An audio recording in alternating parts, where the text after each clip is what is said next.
오늘 성경 말씀 한번 찾아봅니다. 데살로니가전서 4장 1절서 8절에 있는 말씀. 정말로 형제들아, 우리가 주 예수 안에서 너희에게 구하고 권면하노니 너희가 마땅히 어떻게 행하며 하나님께 기쁘시게 할 것을 우리에게 받았으니 곧 너희 행하는 바라 더욱 많이 힘쓰라. 우리가 주 예수로 말미암아 너희에게 무슨 명령으로 준 것을 너희가 아느니라. 하나님의 뜻은 이것이니 너희의 거룩함이라. 곧 음란을 버리고 각각 거룩함과 존귀함으로 자기의 안에 취할 줄을 알고 하나님을 모르는 이방인과 같이 세욕을 쫓지 말고 이 일에 분수를 넘어서 형제를 해하지 말라.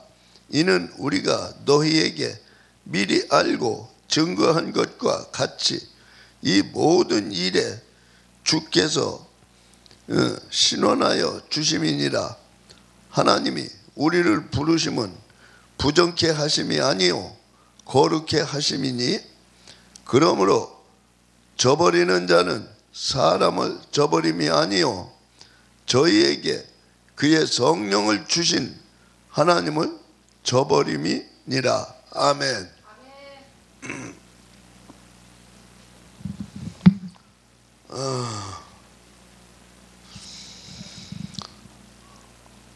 오늘 데살로니가전서 4장 1절서 8절에 있는 말씀을 보게 되면은 더욱 많이 힘쓰라는 그러한 제목으로 우리가 함께 은혜를 받고자 합니다. 더욱 많이 힘쓰라. 우리 그리스도인들에게 있어서 한 가지 중요한 생활의 목표가 있다면 그것은 더욱 많이라는 말을 말하고 있죠. 그런데 예수를 섬기되 더 많이 섬기고 또 예수를 위하여 살되 더 깊이 있게 살고 세상에서 살되 더 열심히 사는 것, 이것이 그리스도인들의 삶의 원리인 것을 믿으시기 바랍니다. 그래서 오늘 본문 1절에서 사도 바울은 더욱 많이 힘쓰라고 말하고 있습니다.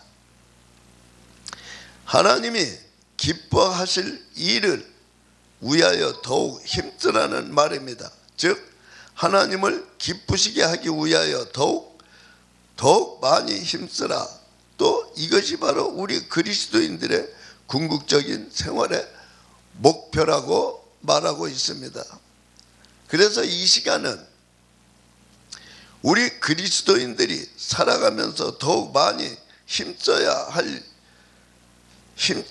것이 무엇인가를 한번 살펴보고자 합니다. 첫째는 예수를 더욱 더 깊이 알기 위해서 힘써야 합니다. 우리가 깊이 있는 신앙인이 되려고 하면 무엇보다도 먼저 예수에 대해서 깊이 알지 않으면 안 되는 것입니다. 여러분, 예수에 대해서 얼마나 아십니까?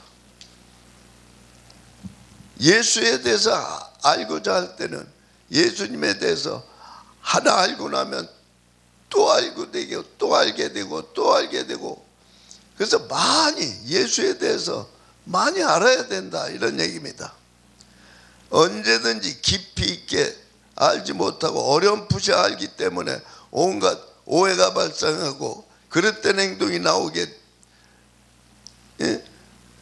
되며 잘못되는 사람들이 나오게 되어 있습니다. 예수를 깊이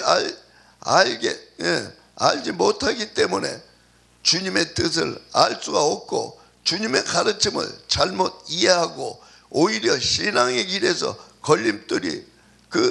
걸림돌의 역할을 할 수밖에 없는 그런 지경에까지 이른다라는 이야기입니다. 여러분, 예수님의 수제자라고 하는 베드로를 한번 보십시오. 예수님께서 십자가를 지시려고 하실 때 누가 가장 앞장서서 만류했습니까? 바로 베드로였습니다. 결코 십자가를 지실 수 없습니다 라고 하면서 앞을 가로막았던 사람이 바로 베드로였습니다. 그러나 여러분 알다시피 그 일이 어디 가로막는다고 될 일이겠습니까? 만류한다고 될 일이 아니지 않습니까? 그런데도 베드로가 주님을 만류하며 막아섰던 것은 3년 동안이나 예수님을 따라다니며 가르침을 받았고 배웠는데도 불구하고 예수님이 누구신지, 예수님이 가장 궁극적인 사역이 무엇인지를 몰랐기 때문인 것입니다. 예수께서 왜 이 땅에 오셨는지, 예수께서 왜 지금 십자가를 지시지 않으면 안 되는지를 정확하게 몰랐던 것입니다. 그래서 만류할 수밖에 없었던 베드로였습니다. 또 예수님이 십자가를 지시기 바로 전날, 그 전날에 보게 되면 예수께서는 그때 얼마나 번민스럽고 고통스러운 시간이었겠느냐라는 것을 우리가 한번 생각해 볼 필요가 있다는 거죠. 고난의 시간은 다가오고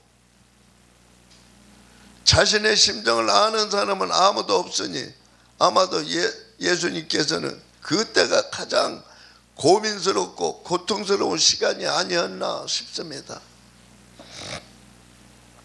그런데 이러한 순간에도 철없는 제자들은 서로 모여 앉아서 우리 중에 누가 더 높으냐? 라고 다투고 있었습니다. 사랑하는 성도 여러분, 어째서 이처럼 어처구니 없는 행동들이 나온단 말입니까? 이 모든 것이 다 예수님을 깊이 있게 몰랐기 때문이라는 것을 알아야 합니다. 모르면 이런 일이 일어납니다.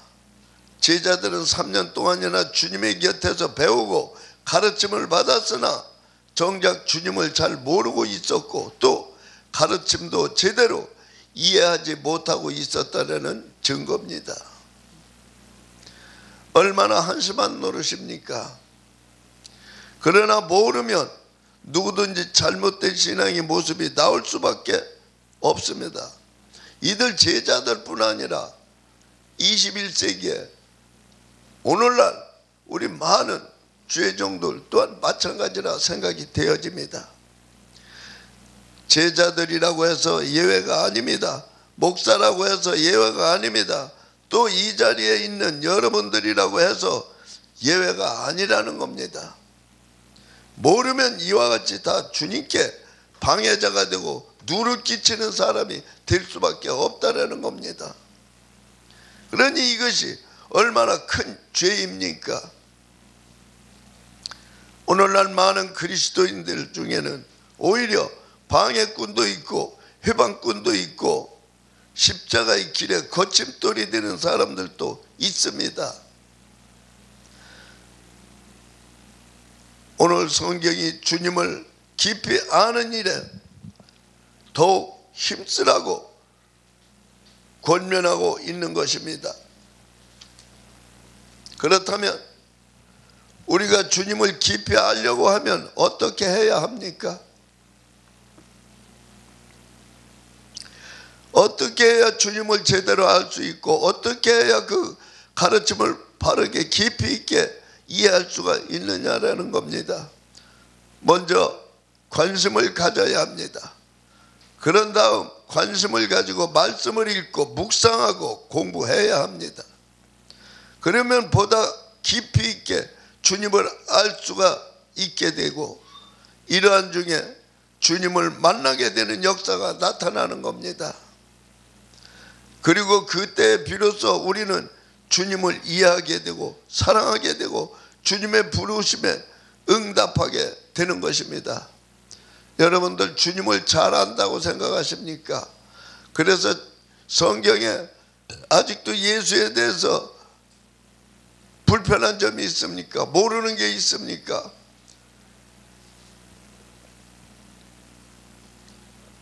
모르면 지금이라도 알아야 되지 않나 싶습니다. 우리 이런 이야기가 있습니다. 어떤 여인이 책 한 권을 사서 읽기 시작했습니다. 그런데 이 책이 너무 재미가 없어. 재미가 없으니 읽기는 읽어도 도무지 머리에 들어오지를 않는 거예요. 그래서 읽다가 포기하고 그냥 던져버렸어요. 던져버렸는데, 그리고 나서 그녀는 얼마 후에 결혼을 했어요. 결혼을 했는데, 그런데 그 결혼하고 나서 그 책을 이렇게 보니까 그 책이 저자와 자기 남편하고 이름이 똑같아. 그래서 알아봤더니 사실은 그 책이 자기 남편이 쓴 책이었어요. 그리고 나서 그 책을 읽기 시작하는데 얼마나 재미나는지, 그때 처음에는 결혼하기 전에는 책이 읽기 싫어서 재미가 없어서 그냥 던져버렸던 책을 다시 읽기 시작하는데 앉은 자리에서 다 읽었다는 거 아닙니까? 왜? 자기 남편이니까 관심 있게 본 거예요. 남편이 쓴 거기 때문에.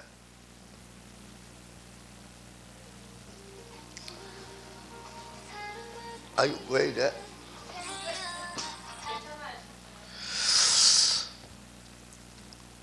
여러분, 왜 그 책이 갑자기 재미가 있어졌겠습니까? 관심 때문이에요. 관심을 가지고 읽었기 때문에 재미가 있는 거고, 사랑하는 사람이 쓴 책이기에 이전과는 다른 관심을, 애정을 가지고 읽었기 때문이라는 사실입니다. 마찬가지입니다. 우리가 주님을 깊이 있게 알면 관심을, 애정을 가지고 주님의 말씀과 교훈이 들어있는 성경을 읽고 공부하고 묵상해야 된다, 이런 얘기입니다. 그렇게 할 때 주님을 더욱 깊이 있게 알게 되고 만나게 되기 때문인 것입니다. 그리고 그때야 비로소 주님의 제자가 될 수가 있으며 주님의 생각을 품게 되고 주님의 생각과 정신을 가지고 살아가게 되고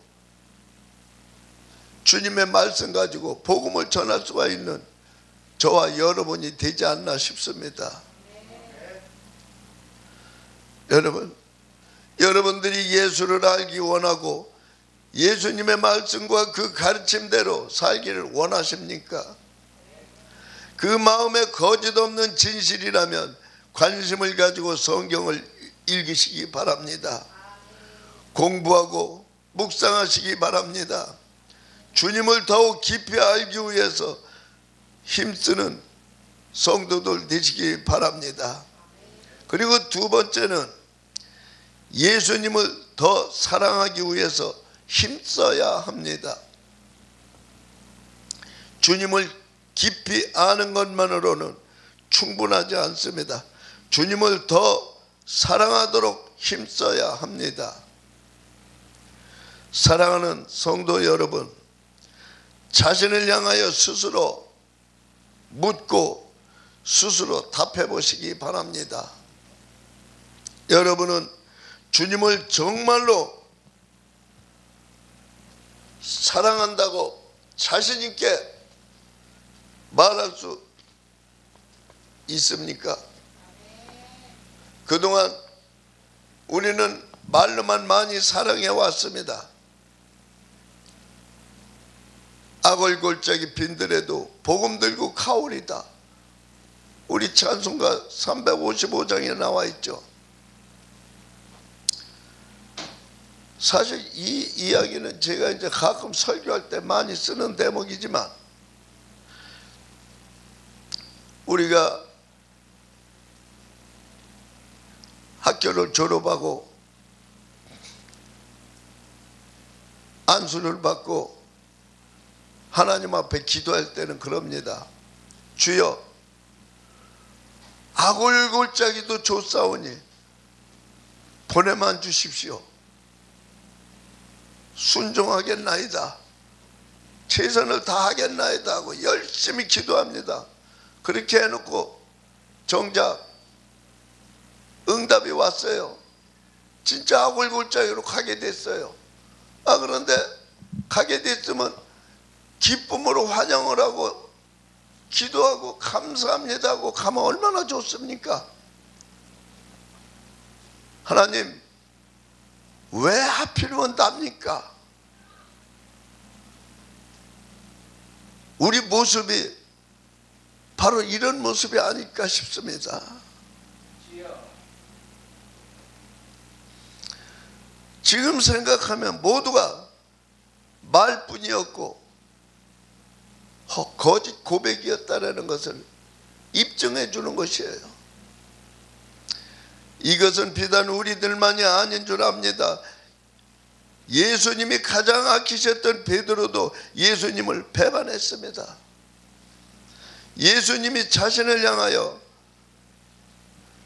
누가복음 22장 31절에서 32절에 보면은 시몬아 시몬아 보라, 사단이 밀 까부르듯 하려고 너희를 청구하였으나 그러나 내가 너를 위하여 네 믿음이 떨어지지 않기를 기도하였노니 너는 돌이킨 후에 네 형제를 굳게 하라라고 말씀하십니다.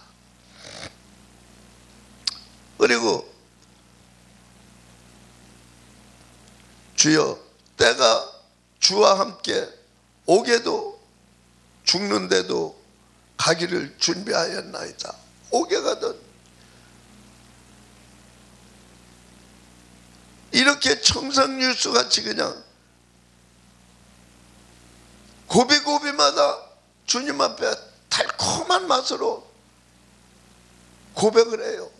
그러나 그 달콤한 고백이 왜 그것이 나중에 가서 왜 하필이면 납니까? 소리가 왜 나옵니까?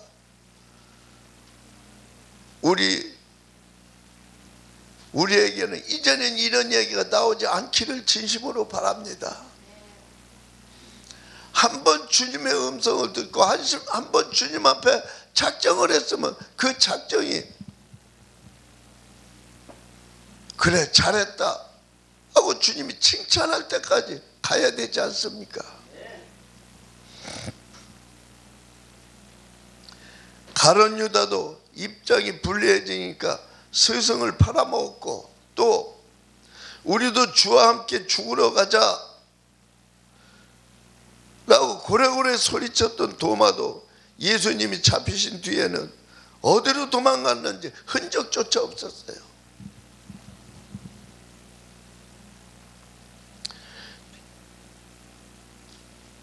말로만 사랑하고 충성하고 주를 위해서 사랑하는 성도 여러분, 여러분은 정말 주님을 사랑하십니까? 말로만이 아니라 진심으로 사랑하십니까? 우리는 무엇보다도 주님을 더 많이 사랑하기 위해서 노력해야 하겠습니다. 이것이 우리 그리스도인들에게 주어진 가장 큰 사명이라고 저는 믿습니다. 그러면 우리가 주님을 사랑하는 것을 무엇으로 알 수 있습니까? 말만으로는 안 됩니다. 수고가 뒤따라야 합니다. 행동이 뒤따라야 합니다. 주님을 위해서 땀을 흘려야 합니다. 수고를 아끼지 말아야 합니다. 손해를 감수해야 되고 예수님을 위해 시간도 손해볼 줄 알아야 합니다. 물질도 손해보게 볼 줄도 알아야 되고요. 개인적인 행복도 좀 손해를 볼 줄 알으면 어떻습니까? 사도 바울은 주님 때문에 결혼도 개인적인 행복도 포기한 사람입니다. 모세는 하나님을 위해서 공주의 아들이라는 자리도 내놓았습니다. 호세아는 하나님을 위해서 평생 음란한 아내를 데리고 살아야만 했습니다. 여러분, 나 때문이라면 술도 취미도 오락도 아무것도 버릴 수 없지만 주님 때문이라면 그 이상의 것도 과감하게 버릴 수 있어야 합니다. 그리고 나서 내가 주님을 사랑합니다 라고 말할 수 있는 것입니다. 역사적으로 보면 주님을 사랑한 사람들이 많이 있습니다. 자기 하나밖에 없는 목숨까지 버리고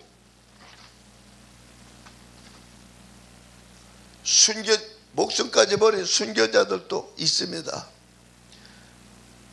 그 중에 대표적인 인물이 우리가 잘 알고 있는 누굽니까? 주기철 목사님을 빼놓을 수가 없죠.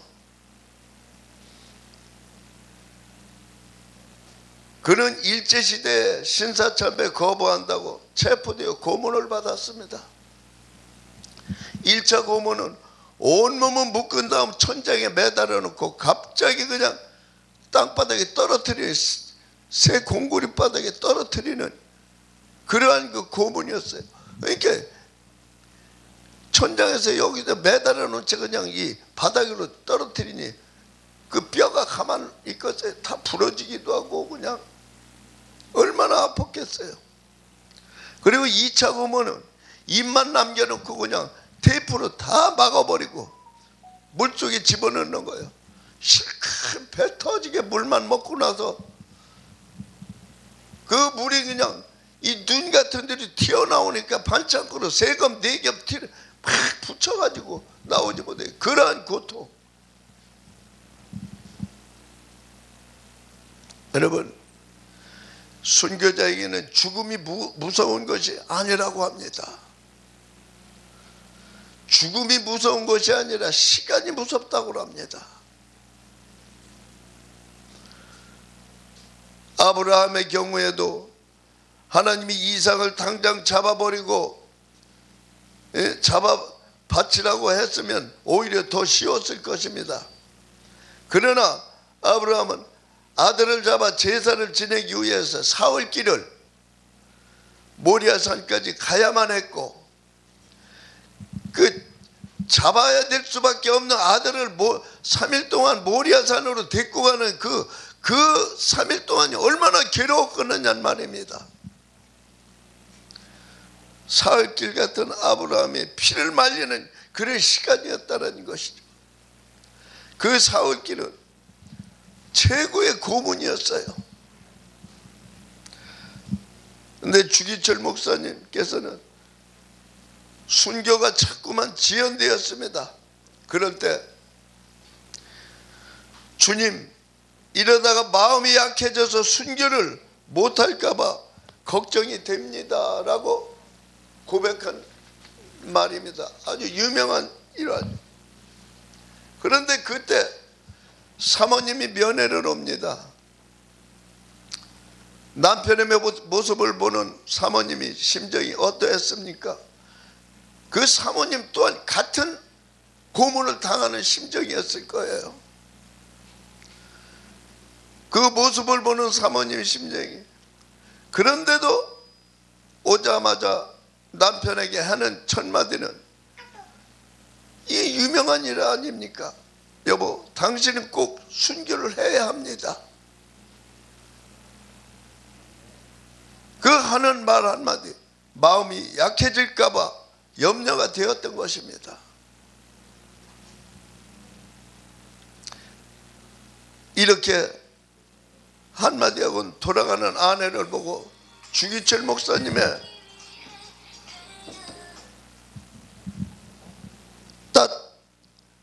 목사님 마지막으로 한마디 부탁 좀 합시다. 여보, 나 따뜻한 숭늉 한 그릇 먹고 죽고 싶소.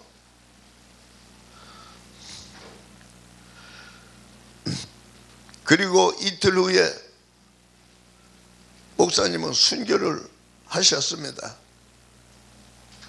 목사님은 죽어가면서도 기도하기를, 주님, 내가 주님을 사랑합니다. 이제 내 영혼을 받으시옵소서. 그리고 장엄하게 숨을 거두셨어요. 사랑하는 성도 여러분, 이것이 우리 바로 주님 사랑이 아닌가 싶습니다. 그리고 세 번째로는 더 많이 드리기 위해서 힘써야 합니다. 더 많이 드리기 위해서. 신앙생활은 봉헌하는 생활입니다. 우리는 이미 많은 것을 받았기 때문에 이제는 드리는 생활을 해야 됩니다. 주님을 위해서 시간을 드리고 땀을 흘리고 나의 정신과 마음과 뜻과 물질을 드려야 합니다. 주님은 이미 우리를 위해서 다 주셨어요. 이미 다 주셨기 때문에 우리에게 더 주실 것이 없습니다. 영광도 보좌도 생명도 우리를 위해서 아낌없이 다 버리셨습니다. 그러므로 이제는 우리가 드리고 봉헌할 차례가 아닌가 싶습니다. 그러나 오늘 많은 그리스도인들은 복을 받고 싶은 마음은 간절한데 드리는 마음은 간절하지 않은 것 같아요. 너무 인색한 것 같아요. 주일도 하루가 아니고 1시간, 그런데 일주일에 1시간을 드리는 예배도 한 번 빠져, 두 번 빠져, 자꾸 빠져, 나중에는 영영 빠져. 이런 경우가 얼마나 많습니까? 사랑하는 성도 여러분, 여러분은 지금까지 무엇을 위해 힘써 오셨습니까? 혹시 세상 것만을 받기 위해 힘써 오지는 않았는지요? 이제부터는 주의 일에 더욱 힘쓰는 저와 여러분 되기를 바랍니다. 이제부터는 주님을 더 깊이 알기 위해 힘을 더 쓰시기 바랍니다. 주님을 더 사랑하기 위해 힘쓰시기 바랍니다. 그래서 하나님으로부터 더욱 더 차고도 넘치는 축복을 받는 여러분들이 다 되어지기를 진심으로 주의 이름으로 축원합니다.